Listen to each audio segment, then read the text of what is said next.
Hello बच्चों, कैसे हो आप सभी। बच्चों, आज हम मिडाइवल हिस्ट्री में पढ़ेंगे खिलजी वंश।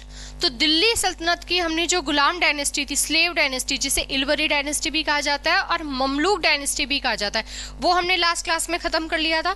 आज पढ़ेंगे खिलजी वंश, जो दिल्ली सल्तनत का दूसरा वंश है।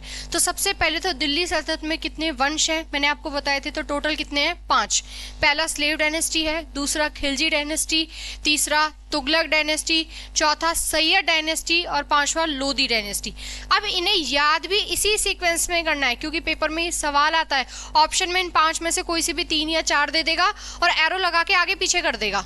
तो हमें नाम तो पता है, लेकिन नाम के साथ साथ उनका सीक्वेंस भी होना चाहिए। ये नहीं कि स्लेव के बाद तुगलक याद आ रहा है तुम्हें या तुगलक के बाद लोदी याद आ रहा है। ठीक है, तो ये वाली गलती नहीं करनी है, बिल्कुल सिंपल क्वेश्चन बनता है। तो देखो, आज की क्लास में हम पढ़ेंगे खिलजी डायनेस्टी। खिलजी डायनेस्टी का सबसे पहले तो टाइम पीरियड देखो, क्योंकि हर डायनेस्टी में हम टाइम पीरियड याद करते हैं। तो स्लेव डायनेस्टी जो हमने पढ़ी थी, ठीक है, गुलाम वंश जिसे हम बोलते हैं, तो गुलाम वंश कब से कब तक था? 1206 से 1290 ईडी।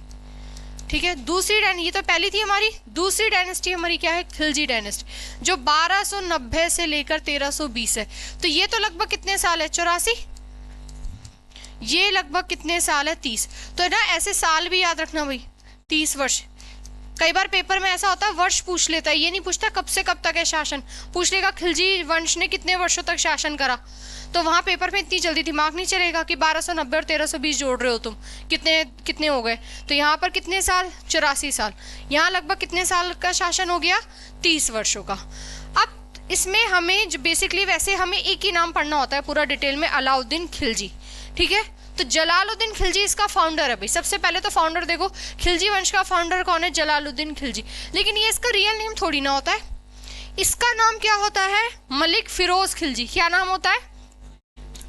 और ये मलिक फिरोज खिलजी किसका संरक्षक बना हुआ था? क्यूमर्स का। और क्यूमर्स कौन था? गुलाम वंश का लास्ट रूलर। तो गुलाम स्लेव डायनेस्टी का फाउंडर तो कौन है? कुतुबुद्दीन ऐबक। लेकिन गुलाम डायनेस्टी का लास्ट रूलर कौन है भाई? क्यूमर्स। इस क्यूमर्स की हत्या, कहते हैं कि हत्या करवा दी या कर दी, तो इस क्यूमर्स की हत्या किसके द्वारा करवाई गई है? मलिक फिरोज खिलजी। और यही मलिक फिरोज खिलजी फिर किस नाम से गद्दी पर बैठता है? जलालुद्दीन खिलजी। तो इसका टाइम पीरियड कब से कब तक है? 1290 से 1296 ईडी। 1290 से 1296। ठीक है, ये याद रखना। अब इसने अपनी राजधानी क्या बनवा रखी? तो इसने राजधानी बनवा रखी किलोखरी। ठीक है, वहीं दिल्ली में ही है। लेकिन ऐसा कहा जाता है कि अफवाह थी कि जो बलबन है भाई, बलबन के परिवार का ही बच्चा है क्यूमर्स, तो बलबन की आत्मा घूमती थी। तो मलिक फिरोज खिलजी को ये डर था कि मुझे उस महल में ना तो जाना है ना उस गद्दी पर बैठना है जिस गद्दी पर कौन बैठता था? बलबन। इसीलिए इसने जो अपनी कैपिटल बनवा रखी थी वो कौन सी बनवा रखी थी? किलोखरी। ठीक है, और यही किलोखरी का जो महल था वो कैकूबाद ने बनवा रखा था। किसने बनवा रखा था? अगर किलोखरी का महल पूछे तो किसका नाम याद रखना है? कैकूबाद। ठीक है, महल। कैकूबाद कौन था? तो क्यूमर्स का ही भाई माना जाता है, बलबन के परिवार का बच्चा है कैकूबाद।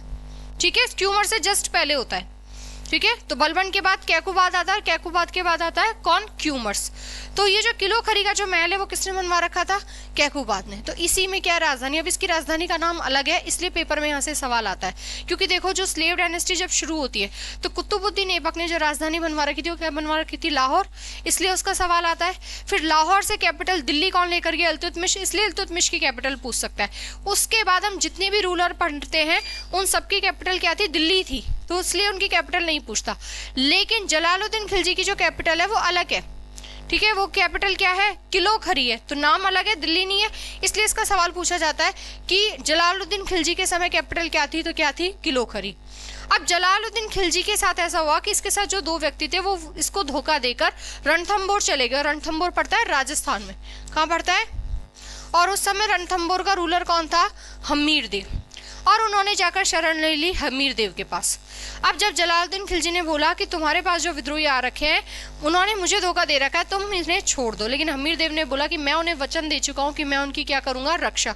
अब रक्षा के बदले तो क्या हो सकता है, युद्ध। तो इन दोनों के बीच में युद्ध होता है भाई 1292 में। कब होता है, 1292 ईडी में। और इस युद्ध में कौन हार जाती है, जलालुद्दीन खिलजी की सेना। अब जलालुद्दीन खिलजी कैसे जाकर बताए दिल्ली में कि मैं तो हार गया, भाई अपनी हार के बारे में के किससे कोई नहीं सुना था।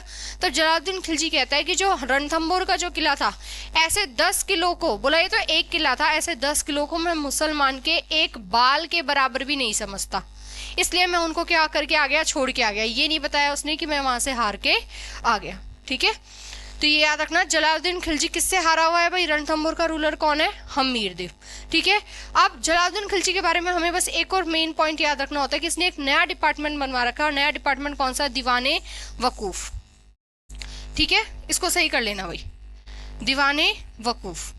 वित्तीय विभाग, एक्सपेंडिचर, वित्तीय विभाग, यानी कि राजा के महल में कौन से खर्चे हो रहे हैं, ठीक है, वो व्यय कहाँ हो रहा है, पूरा का पूरा खर्चा, खर्चे वाली बात, एक्सपेंडिचर डिपार्टमेंट। कौन सा डिपार्टमेंट, एक्सपेंडिचर। ठीक है, तो वो जो खर्चा हो रहा है पूरे का पूरा, उस खर्चे को देख रेख करने का काम कौन सा डिपार्टमेंट करता था, दीवाने वकूफ। तो ये सवाल आता है कि दीवाने वकूफ डिपार्टमेंट किसने बनवा रखा था, तो किसने बनवा रखा था, जलालुद्दीन खिलजी ने। कौन सा डिपार्टमेंट है दीवाने वकूफ, ठीक है। वित्तीय विभाग एक्सपेंडिचर डिपार्टमेंट है, जो क्या करेगा, डेली खर्चे के बारे में, दैनिक जो व्यय होता था, जो खर्चा होगा उसकी देखरेख करेगा, पूरा देखेगा खर्चा कहाँ कहाँ किस किस जगह पर हो रहा है। ठीक है, भाई एक इनकम के लिए भी होगा तो एक खर्चे पर ध्यान रखने के लिए भी होगा।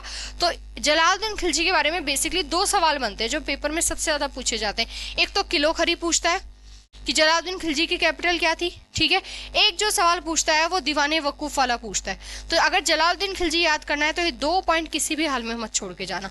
तो इसकी कैपिटल क्या याद रखोगे, किलो खरी, और नया डिपार्टमेंट दीवाने वकूफ, जो किस डिपार्टमेंट है, एक्सपेंडिचर डिपार्टमेंट है। ठीक है, खर्चे वाली चीजें को देखेगा, वित्तीय विभाग। तो ये सारी बात हो गई जलालुद्दीन खिलजी की। अब जलालुद्दीन खिलजी की हत्या कौन कर देता है, खुद इसका भतीजा अलाउद्दीन खिलजी, कब, 1296 में। ठीक है, तो अलाउद्दीन खिलजी का टाइम पीरियड होता है 1296 से लेके 1316 तक, 20 साल। तो देखो टोटल खिलजी डायनेस्टी 30 साल है, 30 में से अकेले 20 साल तो किसका शासन है, अलाउद्दीन खिलजी। तो अगर खिलजी डायनेस्टी से सवाल बनते हैं तो ज्यादा चांस होते हैं कि वो सवाल किसके बारे में पूछेगा, अलाउद्दीन खिलजी से रिलेटेड सारी चीजें पूछेगा। ठीक है, तो ये बात हो गई जलालुद्दीन खिलजी की। तो ये सारी चीजें एक्स्ट्रा लिख लेना भाई। दीवाने वकूफ जरूर याद रखना, भूलना मत। उसके बाद आता है अलाउद्दीन खिलजी। तो देखो इधर सबसे पहले तो इसका टाइम पीरियड आता है पेपर में सीधा सीधा कि अलाउद्दीन खिलजी का टाइम पीरियड क्या है। तो क्या है भाई इसका टाइम पीरियड, 1296 से लेकर 1316 तक, यानी कि कितने साल हो गए, 20 साल। ठीक है, इसके बचपन का नाम क्या होता है, अली गुरसाब। ठीक है, तो कई बार अलग अलग भी बोलते हैं कि अली और गुरसाब 2 अलग अलग नाम थे, या कई बार ऐसा कहा जाता है कि अली गुरसाब पूरा एक ही नाम है इसका। तो तुम तो अली गुरसाब याद रख लेना। तो अलाउद्दीन खिलजी के बचपन का नाम क्या है, अली गुरसाब। अब अलाउद्दीन खिलजी ऐसा व्यक्ति था कि मुझे सिकंदर की तरह ही बनना है कि जिस भी क्षेत्र को मैं चाहूँ वो क्षेत्र में जीतूं, जिस भी वस्तु को मैं चाहूँ उस वस्तु पर मेरा अधिकार हो। ठीक है, जो भी ऑब्जेक्ट हो वो बस मेरा हो। इसीलिए इसने एक टाइटल ले रखा था सिकंदर सानी। तो ये क्वेश्चन बहुत आता है पेपर में कि सिकंदर सानी का टाइटल किसने ले रखा था। सिकंदर सानी का मतलब होता है द्वितीय सिकंदर, सेकेंड अलेक्जेंडर। तो एक तो सिकंदर था, तो सिकंदर की तरह दूसरा महान बनने की जो सोच थे, जो विचार थे, वो किसके पास थे, अलाउद्दीन खिलजी। तो बलबन की एक तो टाइटल बहुत पूछा जाता है, जिले लाई नियामत खुदाई। एक ये सवाल बहुत आता है कि सिकंदर सानी या अलेक्जेंडर सेकंड वाला टाइटल किसके पास था, तो किसके पास था, अलाउद्दीन खिलजी। अब इसने अपनी कैपिटल क्या बना रखी थी, दिल्ली ही बना रखी थी। और दिल्ली सल्तनत का ये कौन से नंबर का सुल्तान था, तो कौन से नंबर का था, 13वां। तो सीक्वेंस में याद रखना 13वें नंबर का सुल्तान है भाई। ठीक है, डायरेक्ट इसका नंबर याद रख लेना। तो अलाउद्दीन खिलजी में क्या याद रखोगे, अलाउद्दीन। ठीक है, तो इसके बचपन का नाम क्या है, अली गुरसाब। टाइम पीरियड 1296 से 1316 तक। कौन सा टाइटल ले रखा है इसने, सिकंदर सानी या सेकंड अलेक्जेंडर। कैपिटल क्या है इसकी, दिल्ली। तो कैपिटल का तो इतना सवाल नहीं आता। और दिल्ली का कौन से नंबर का रूलर है, 13वां। तो इस सिकंदर सानी वाली लाइन मत भूलना भाई, ये बहुत इंपॉर्टेंट है। ठीक है, आगे देखो क्या क्या कर रखा है इसने। तो इसके अभियान देखो भाई पहले तो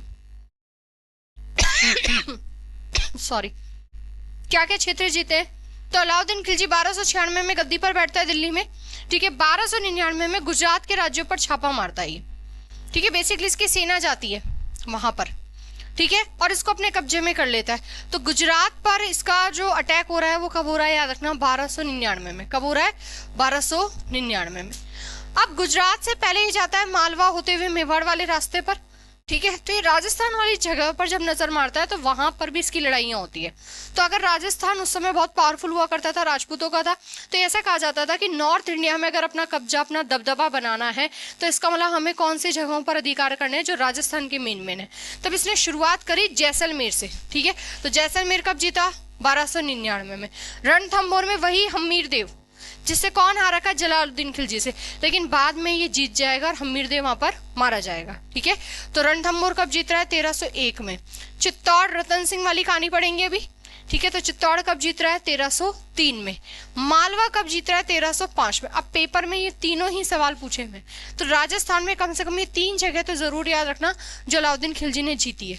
तो रणथंभौर कब जीता, 1301 में, ठीक है। चित्तौड़ कब जीता, 1303 में। और मालवा कब जीता है, 1305 में।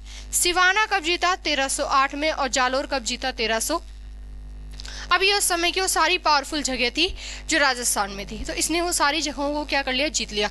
और जालोर जीत के बाद ये कहा जाता है कि इसके जो नॉर्थ इंडिया के कैंपेन थे, उत्तर भारत के जो अभियान थे, वो क्या हो गए थे, रुक गए थे, ठीक है। तो राजस्थान की जो इसकी जीत पूरी हुई है वो किसके बाद पूरी हुई है, जब इसने 1311 में लास्ट में क्या जीत लिया, जालोर। तो इन सब में से जो सबसे ज्यादा 3 पेपर में पूछे जाते हैं वो कौन कौन से हैं, रणथंभौर, क्योंकि हम्मीर देव उस समय बहुत पावरफुल किंग था जिसने अपनी जीवन में कोई भी लड़ाई नहीं हार रखी, जितनी लड़ाइयां लड़ी हैं वो सारी की सारी जीती हैं। चित्तौड़ में रतन सिंह। और मालवा कब जीत रखा है उसने, 1305 में, ठीक है। मालवा वाला सवाल पेपर में पूछा हुआ है कि अलाउद्दीन खिलजी ने मालवा पर कब अधिकार करा, तो कब कर रखा है, 1305 में। उसके बाद देखो, तो ये तो इसके उत्तर भारत वाले हो गए क्षेत्र। अब इसकी जो पॉलिसी थी वो क्या थी, तो देखो इधर ये इंडिया वाला हिस्सा है पूरा, ठीक है। ये वाला हिस्सा जो इधर मानते हैं हम, ये नॉर्थ इंडिया वाला, इतना हिस्सा इसके पास था, नॉर्थ वाला, उत्तर भारत वाला हिस्सा। इसने क्या करा, उत्तर भारत में जो लड़ाइयां करता था उसमें खुद भी जाता था, अपनी सेना भी जाती थी और ये खुद भी जाता था लड़ाई करने।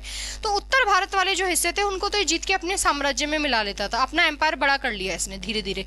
लेकिन जब इसने साउथ वाले हिस्से में ये गया, भाई इधर साउथ वाले हिस्से में गया, जैसे इधर एक साम्राज्य था, एक इधर है, एक इधर है, यहाँ पर ये खुद नहीं गया, यहाँ पर इसने अपने सेनापति मलिक काफूर को भेजा है। तो ये क्वेश्चन आता है कि इसके दक्षिण अभियानों के लिए कौन सा सेनापति गया, इसके साउथ कैंपेन के लिए कौन सा सेनापति जा रखा है, मलिक काफूर। अब इसने साउथ वालों के साथ क्या करा, युद्ध करे और जीत लिया, लेकिन उस साम्राज्य को अपने साम्राज्य में नहीं मिलाया। वहां से इसने बोला कि वही राजा गद्दी पर बैठा रहेगा जो पहले से है, बस मैंने उसको हरा दिया। तो इसका मतलब ये है कि अब उसे मेरे अंडर में काम करना पड़ेगा और बदले में साउथ वाले क्या देंगे, टैक्स। तो टैक्स टाइम टू टाइम कहाँ पहुंच जाना चाहिए, दिल्ली पहुंच जाना चाहिए। अगर जब तक टैक्स पहुंचाते रहोगे तब तक तुम अपनी गद्दी पर बैठे रहोगे। जिसने भी टाइम पर टैक्स नहीं दिया तो उसे फिर से क्या करना पड़ेगा, युद्ध करना पड़ेगा, या फिर हम किसी अपने मनपसंद व्यक्ति को गद्दी पर बैठा देंगे। तो इसने जो दक्षिण भारत वाले हिस्से जो जीते थे वो अपने एम्पायर में नहीं मिलाए थे, ठीक है। तो ये क्वेश्चन याद रखना है यहाँ से कि दक्षिण भारत पहुंचने वाला दिल्ली सल्तनत का पहला रूलर कौन है जो साउथ इंडिया तक गया अटैक करने, तो वो कौन है, अलाउद्दीन खिलजी, ठीक है। ये बात याद रखना भाई, मलिक काफूर का नाम जरूर याद रखना। अब इसके बाद इसने और क्या किया, तो इसके समय पर इसने जो रिफॉर्म्स कर रखे थे, जो सुधार कर रखे थे, वो बहुत अच्छे लेवल के थे। इसने अपने जो इसकी सेना थी उसमें बहुत ही अच्छी नस्ल के घोड़े इकट्ठे कर रखे थे। अब उन घोड़ों का पता कैसे लगाए कि कोई दूसरा घोड़ा चेंज ना हो जाए, इसलिए इसने घोड़ों पर दाग लगाना शुरू कर दिया था, यानी कि स्टैम्प, एक सील बोल सकते हैं, सील बोल सकते हैं, ठीक है। तो घोड़ों ना कि भाई ये घोड़ा क्या है, मेरी आर्मी का है, ताकि घोड़ा चेंज ना हो। अब घोड़ों को इकट्ठा कर लिया, साथ में इसने देखा कि मुझे अच्छे अच्छे सैनिक चाहिए, क्योंकि अलाउद्दीन खिलजी के समय मंगोलों से सबसे ज्यादा अटैक हो रखे थे और मंगोल बहुत पावरफुल थे अलाउद्दीन खिलजी के आगे। तो अलाउद्दीन खिलजी को डर था कि कहीं मेरी जो दिल्ली, जो मेरी कैपिटल है, ये मंगोलों के हाथ ना लग जाए, इसलिए इसने अपनी आर्मी में बहुत अच्छे सुधार कर रखे थे। तो ये आर्मी को ट्रेनिंग देता था। अब हर युद्ध के बाद हर व्यक्ति सैनिक अपने अपने घर चला जा रहा है, अचानक से युद्ध हो जाए तो फिर से सेना को इकट्ठे करने में टाइम लगता था। तो इसने एक तो चीजें क्या कर रखी थी, सारी सेना को एक जगह इकट्ठा रखा, ठीक है। इसके लिए इसने नया दिल्ली में एक सिरी फोर्ट बनवा रखा था। दूसरा काम इसने क्या करा कि जिनको मैं ट्रेनिंग देता हूँ उनकी जगह युद्ध में कोई दूसरे व्यक्ति ना आ जाए, भाई भर्ती करते टाइम तो परिवार का दूसरा सदस्य शामिल है, लड़ाई करने जा रहा है तो परिवार का दूसरा भाई जा रहा है। तो इसने बोला ऐसा नहीं चलेगा।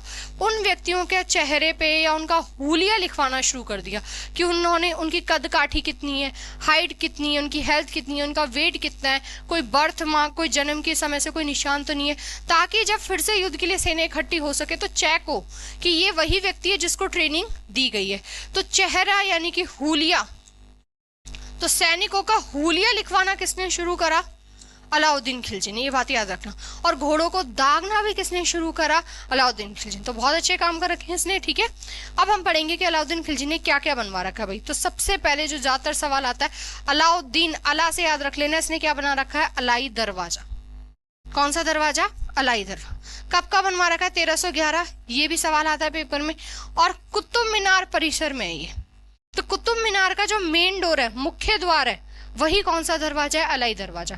अब ऐसे ये 4 दरवाजे बनाना चाह रहा था, जिनमें से एक ही दरवाजा बनकर तैयार हुआ, लेकिन 1316 में हो गई इसकी मृत्यु। तो बाकी के जो दरवाजे हैं वो शुरू ही नहीं हो पाए, ठीक है। तो याद रखना कि कुतुब मीनार का मेन डोर, मुख्य दरवाजा, किस दरवाजे के नाम से जाना जाता है? तो वो कौन सा दरवाजा है? अलाई दरवाजा। कब का? 1311 में। कहां पर है? दिल्ली में। कौन सी, किस इमारत के पास स्थित है? तो कौन सी इमारत याद रखोगे? कुतुब मीनार। तो ये सवाल बहुत बार आता है पेपर में। ये देखो,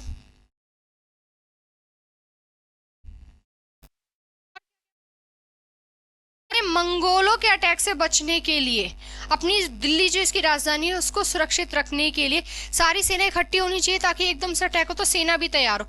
तो उसी सेना को रखने के लिए अलग से इसने क्या बनवा रखा था? सिरी का किला। तो क्वेश्चन बहुत बार आया हुआ है पेपर में, सिरी फोर्ट, ठीक है। या सिरी नाम का नया शहर किसने बसा रखा है वही दिल्ली में? दिल्ली से कुछ दूर ही था, कुछ किलोमीटर दूरी पड़ता है ये सिरी वाली जगह। तो सिरी फोर्ट या सिरी नाम का नया शहर किसने बसा रखा था? यहाँ पर अलाउद्दीन ने। तो ये क्वेश्चन आता है कि नई राजधानी अलाउद्दीन खिलजी की क्या है? ये नहीं रहा भाई, वह पुरानी तो क्या है? दिल्ली। तो दिल्ली वाला सवाल कभी नहीं पूछता, हमेशा पेपर में यही सवाल पूछता है कि अलाउद्दीन खिलजी की नई राजधानी कौन सी थी? तो कौन सी थी? सिरी। सिरी नाम का पूरा शहर बनाया, ठीक है, बसा दिया पूरा, और वहीं पर उसने बनवा रखा था सिरी नाम का किला, सिरी फोर्ट, ठीक है। कब? 1303 में।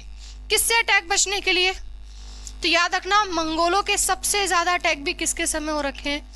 अलाउद्दीन के समय सबसे ज्यादा आक्रमण, मंगोलों के सबसे ज्यादा आक्रमण भाई होते इल्तुतमिश के समय से रहे, लेकिन सबसे ज्यादा किसके समय हो रखे हैं?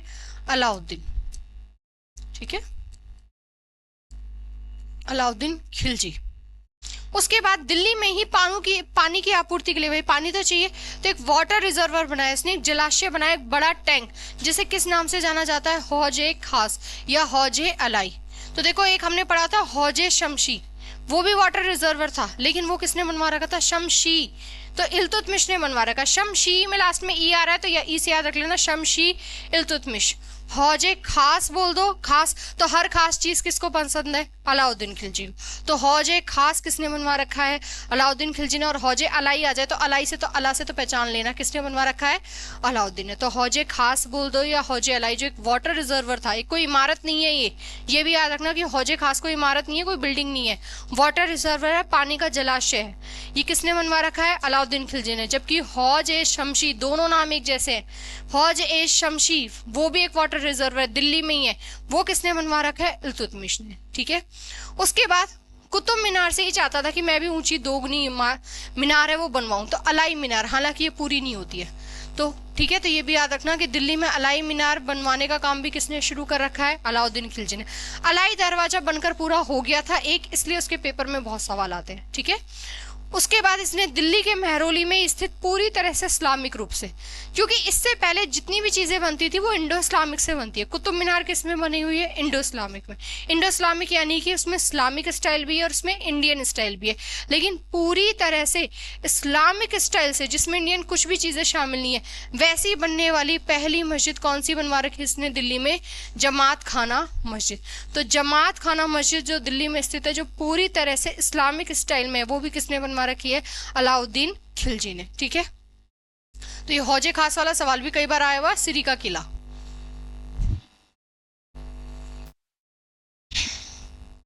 अब जहां पर ये सिरी का किला था वहीं पर बाहर इसने एक 1000 स्तंभों वाला प्रसिद्ध महल बनवा रखा था, जिसमें 1000 पिलर थे।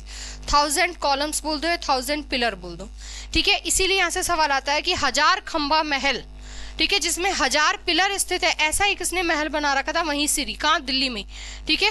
तो इसे कई बार 1000 सुतून भी बोलते हैं। तो कई बार क्वेश्चन आ जाता है 1000 सुतून महल किसने बनवा रखा है, या 1000 खंबा महल। तो 1000 खंबा महल बोल दो, चाहे 1000 सुतून महल बोल दो, ये भी किसने बनवा रखा है, अलाउद्दीन खिलजी ने। तो हौजे खास या हौजे अलाई भी क्या याद रखोगे, अलाउद्दीन खिलजी। सिरी का किला अलाउद्दीन खिलजी, अलाई दरवाजा अलाउद्दीन खिलजी, अलाई मीनार भी किसका याद रखोगे, अलाउद्दीन खिलजी। जमात खाना मस्जिद अलाउद्दीन खिलजी, और साथ में 1000 सुतून महल बोल दो। 1000 सुतून का मतलब वही है 1000 खंबा महल, जो सिरी के किले के बाहर बनवा रखा है इसने, ठीक है, किले में स्थित वहीं पर। अब वस्तुओं की कीमतों को नियंत्रित करने के लिए, ठीक है, यानी कि सारी चीजें, ये नहीं कि कोई व्यक्ति तो 50 रुपए में बेच रहा है, कोई 20 में बेच रहा है, इसने बोला नहीं, ऐसे तो एक दुकानदार को बहुत फायदा होगा और एक दुकानदार को नुकसान होगा। बोला पहले तो जितने भी लोग हैं व्यापार करने वाले, वो सारे एक जगह इकट्ठे हो और अपने जो प्राइस है उनको फिक्स करो, ताकि जो खरीदने वाला व्यक्ति, जो कस्टमर है, वो हर दुकान पे चला जाए और हर किसी को फायदा हो। तो इसके लिए इसने एक अलग से नया मार्केट बना रखा था, ठीक है। तो उसी मार्केट को क्या कहा जाता था, शराए अदल, ठीक है।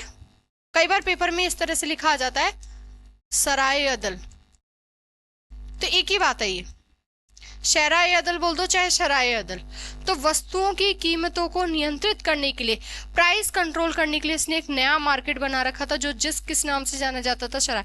तो इस तरह का मार्केट बनाने वाला पहला अलाउद्दीन खिलजी था, इसलिए ये सवाल भी पेपर में बहुत आता है कि शराय अदल नाम का बाजार किसने बना रखा था। तो किसने बनवा रखा है, अलाउद्दीन खिलजी ने, और कहाँ पर, वहीं दिल्ली में, ठीक है। उसके बाद अलाउद्दीन खिलजी के सेनापतियों के भी सवाल बहुत आते हैं कि अलाउद्दीन खिलजी के मेन सेनापति कौन से थे। तो सारे के सारे साउथ कैंपेन, दक्षिण अभियान करने के लिए कौन जा रखा था, मलिक काफूर। तो ये मलिक काफूर कहां से खरीदा गया, तो देखो सबसे पहले मलिक काफूर, याद रखना अलाउद्दीन खिलजी का सबसे खास सेनापतियों में से कौन सा था, मलिक काफूर था, ठीक है। कहां कहां पर इसने जीता, तो देवगिरी पड़ता है साउथ में, महाराष्ट्र वाली जगह पर। तो इसे मलिक काफूर ने देखो देवगिरी 1308 में जीत लिया, वारंगल भी वहीं पड़ता है नीचे, 1310 में क्या जीत लिया, वारंगल, और द्वार समुद्रम 1311 में। ये सारी जो जगह है वो कहाँ है, साउथ में। तो याद रखना, देवगिरी जरूर याद रखना, ठीक है। देवगिरी से सवाल आ रखा है कि देवगिरी मलिक काफूर ने कब जीता, तो कब जीता, 1308 में।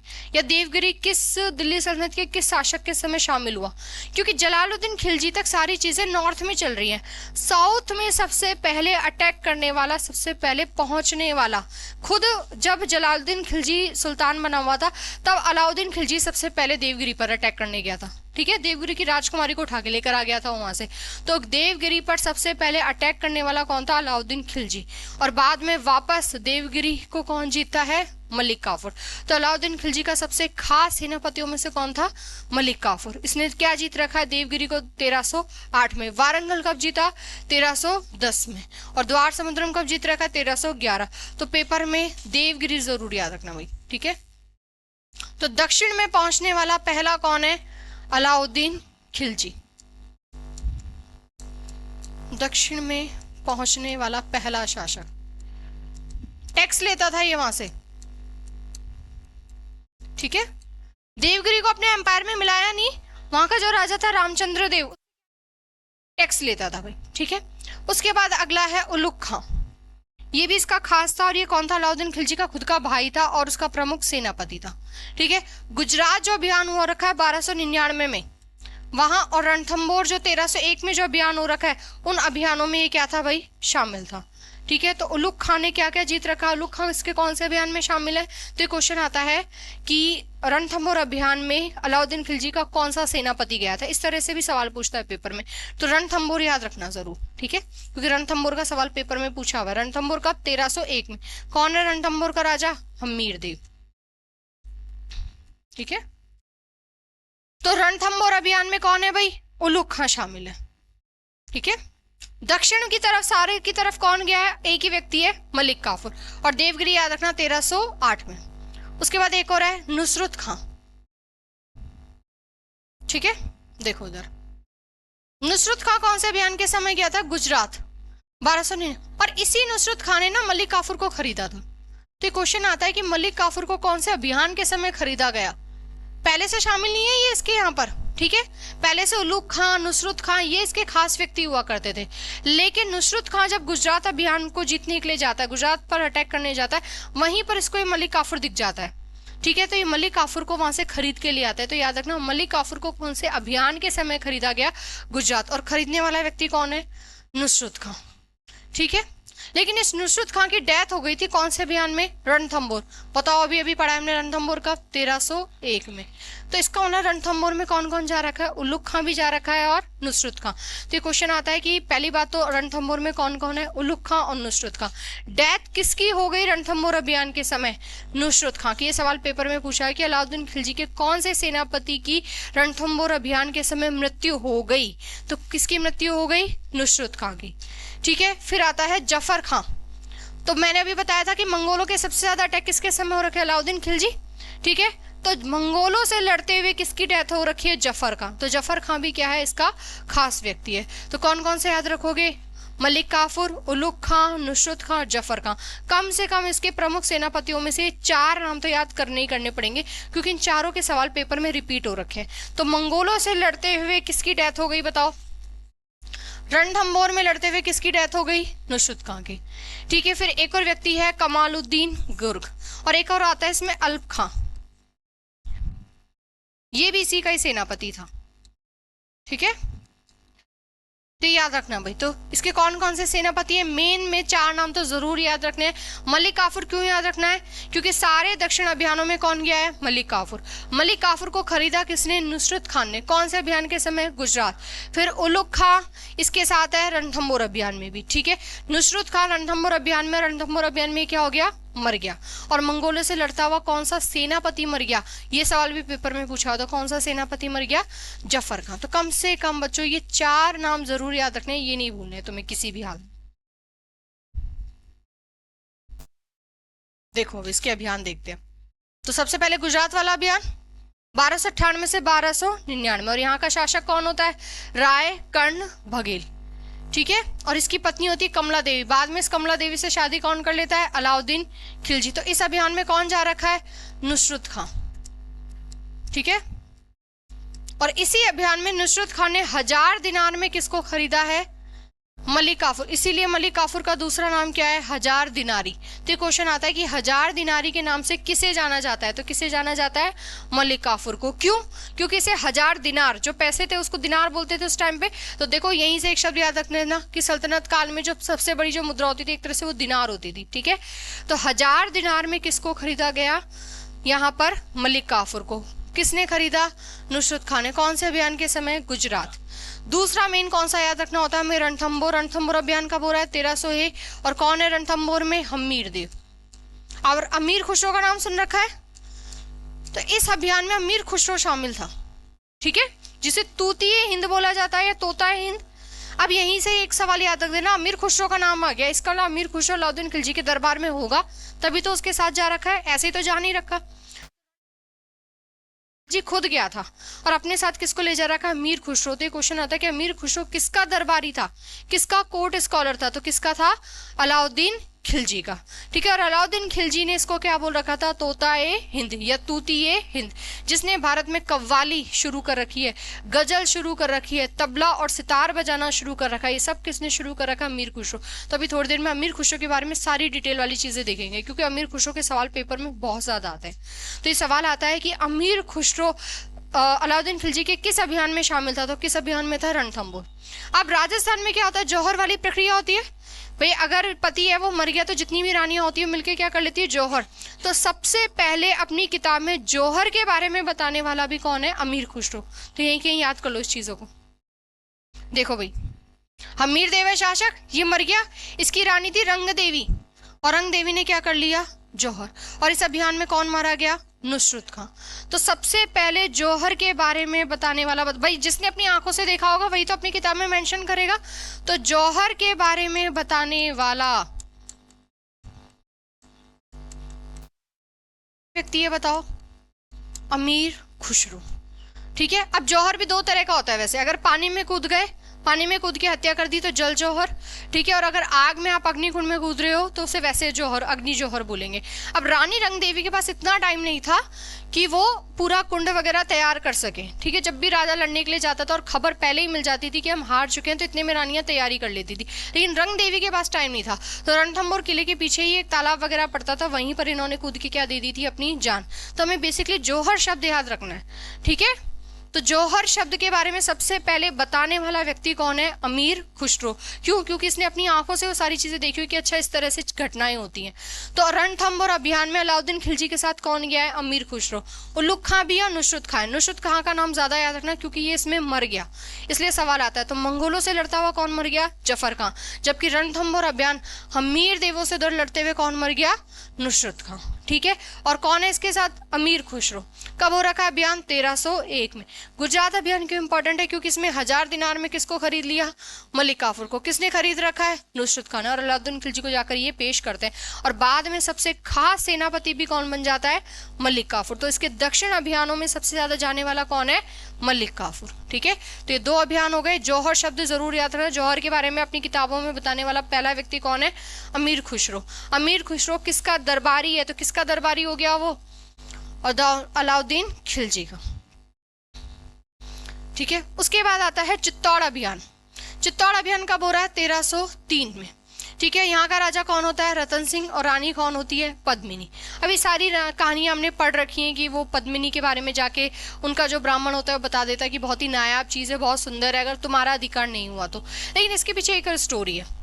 जब अलाउद्दीन खिलजी की सेना गुजरात अभियान के लिए जाती है 1299 में, तो जो रतन सिंह के पिता होते हैं वो वहां की सेना से पैसे ले लेते हैं कि भाई अगर तुम यहाँ से जा रहे हो तो तुम्हें टैक्स देना पड़ेगा।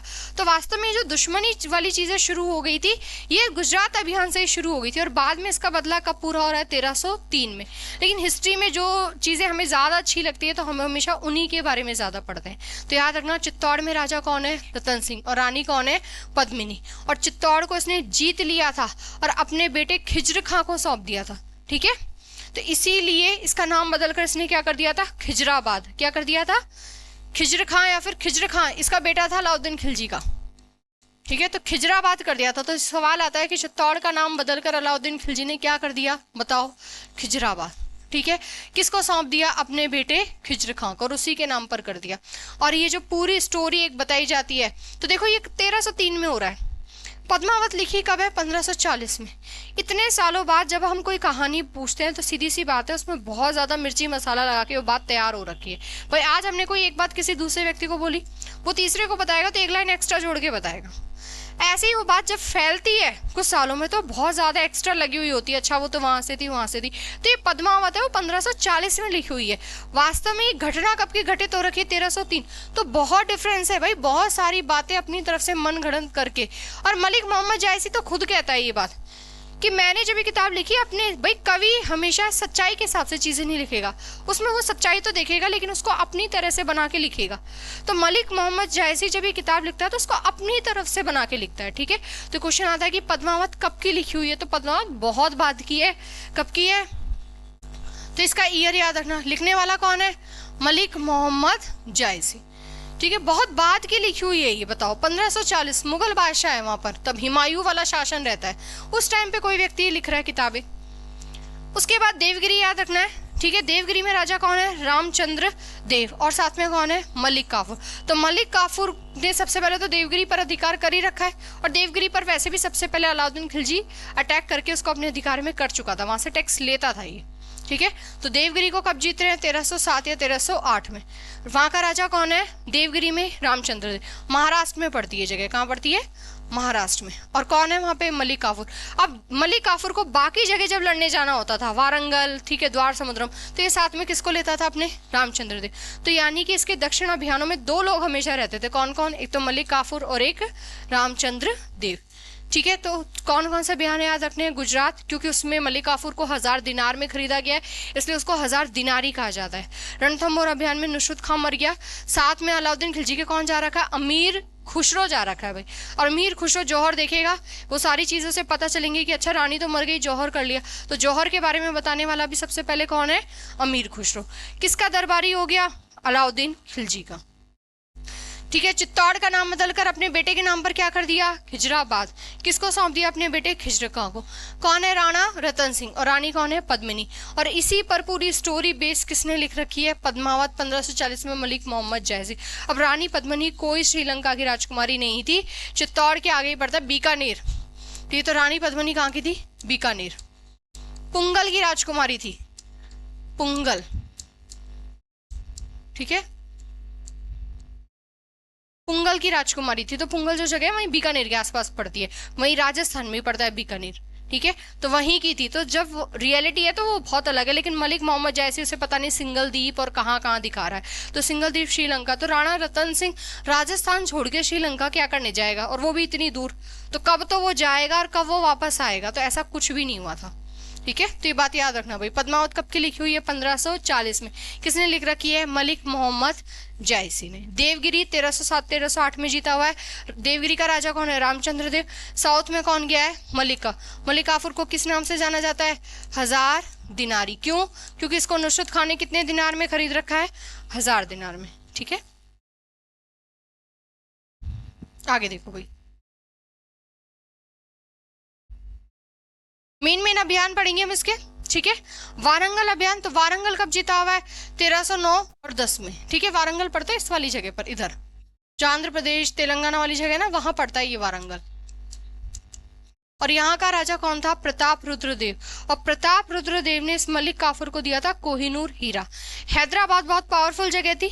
जब भारत का एकीकरण किया गया था आजादी के बाद, तो हैदराबाद का जो नाम था उसने मिलने से मना कर दिया था, क्योंकि हैदराबाद बहुत पैसे वाली रियासत थी और नवाबों के पास हीरो की खान थी भाई इस समय पर। तो वो जो हैदराबाद वाली जगह है वो कहाँ है, इस वारंगल में ही है भाई। ठीक है, तो वारंगल तो शुरुआत से बहुत पैसे वाली जगह है। ठीक है, तो ये कोहिनूर हीरा जब से ही घूम रहा है इधर से उधर। ठीक है, तो कोहिनूर हीरा मलिक काफूर को किसने दे रखा है, प्रताप रुद्रदेव ने। और कहाँ का राजा है ये, वारंगल।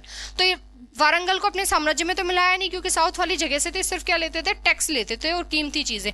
तो ये मलिक काफूर को कोहिनूर हीरा किसने दे रखा है, प्रताप रुद्रदेव ने। और वारंगल कब जीता, 1309 से 10 के बीच में। तो इसके मेन अभियानों में बस हम यही याद करेंगे, क्योंकि यहाँ पर कोहिनूर हीरा इंपॉर्टेंट है ना, इसलिए हमें वारंगल पढ़ना पड़ता है।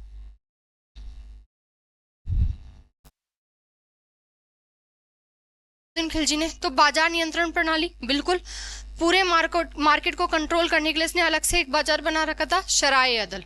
ठीक है, तो क्वेश्चन आता है कि बाजार नियंत्रण प्रणाली, मार्केट कंट्रोल सिस्टम या प्राइस कंट्रोल सिस्टम लागू करने वाला कौन है, अलाउद्दीन खिलजी। इसके लिए इसने कौन सा मार्केट बना रखा था, शराए अदल। तो ये सवाल कई बार पूछा हुआ है पेपर में, या शराए अदल।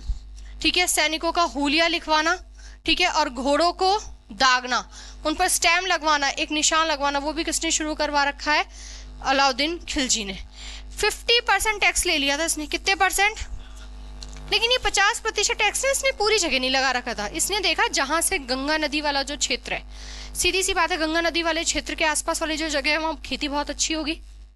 इसने बोला जहां खेती बहुत अच्छी होती है वहां मैं कितने परसेंट टैक्स लगाऊंगा, 50%। तो सीधा क्वेश्चन आता है कि 50% टैक्स लगाने वाला व्यक्ति कौन है। तो ऐसा काम करने वाला सबसे पहले कौन था, अलाउद्दीन खिलजी। तो ये सवाल आता है पेपर में। और इसे क्या बोला जाता है, खराज। इस टैक्स को क्या बोला जाता है, खराज। ठीक है, हालांकि पूरे क्षेत्र में था तो पूरे में नहीं था भाई, जब पानी है ही नहीं वहां आप कैसे ले लोगे 50% टैक्स। तो पेपर में हमारे इतना ही सवाल आता है कि 50% रेवेन्यू टैक्स लेने वाला कौन है, राजस्व टैक्स लेने वाला व्यक्ति कौन है, तो अलाउद्दीन खिलजी। क्या क्या बनवा रखा है इसने, अलाई दरवाजा और सिरी का किला। ये दोनों सवाल ज्यादा पूछे जाते हैं। सिरी नया शहर इसने क्यों बसाया, नई राजधानी है इसकी, सारी सेना को एक जगह इकट्ठा रखता था। तो देखो ये अलाई दरवाजा ये रहा, तो रेड कलर का दिख रहा है, तो सीधी सी बात है किससे बना हुआ है। अगर पूछ लेगी भाई अलाई दरवाजा किससे बना हुआ है, बलुआ पत्थर से। कौन से पत्थर से, लाल। तो इन इमारतों की ना फोटो देख लिया करो, फोटो देखने से हमारे दिमाग में छप जाती है हमेशा हमेशा के लिए। ठीक है, तो कुतुब मीनार का मुख्य दरवाजा माना जाता है अलाई दरवाजा। कब बनवा रखा है बताओ, 1311 में। ठीक है, याद रखना। नई राजधानी सिरी फोर्ट या श्रीनगर, कहां पर, दिल्ली में। ठीक है, इसने भी एक नया डिपार्टमेंट बना रखा है, दीवाने मुस्तखराज। और ये कौन सा डिपार्टमेंट है, रेवेन्यू। तो दीवाने वकूफ जो एक्सपेंडिचर विभाग था, वित्तीय विभाग था, वो तो बना रखा है जलालुद्दीन खिलजी ने। जबकि दीवाने मुस्तखराज ये डिपार्टमेंट किसने बना रखा है, अलाउद्दीन खिलजी ने। तो ये वाला सवाल भी पेपर में बहुत आता है। और किस नाम से है, मतलब कौन सा डिपार्टमेंट है? Revenue department. कौन सा है? रेवेन्यू, राजस्व विभाग। ठीक है, सही लिखा हुआ, ये रेवेन्यू वाला सही लिखा हुआ, दीवाने वकूफ में गलत लिखा हुआ था, ये ध्यान रखना, ये करेक्ट है यहाँ पर। दीवाने मुस्तराज कौन सा डिपार्टमेंट है? रेवेन्यू। किसने शुरू कर रखा है? अलाउद्दीन खिलजी ने।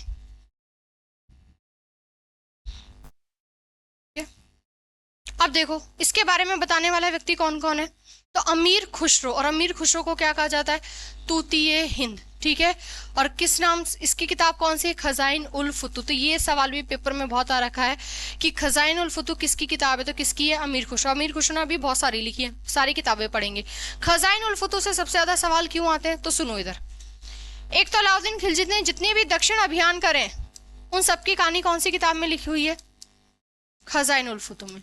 ठीक है, फिर इसके समय जितने भी मंगोलों के अटैक हो रखे हैं, ठीक है, उसकी जानकारी भी हमें कौन सी किताब में मिलती है?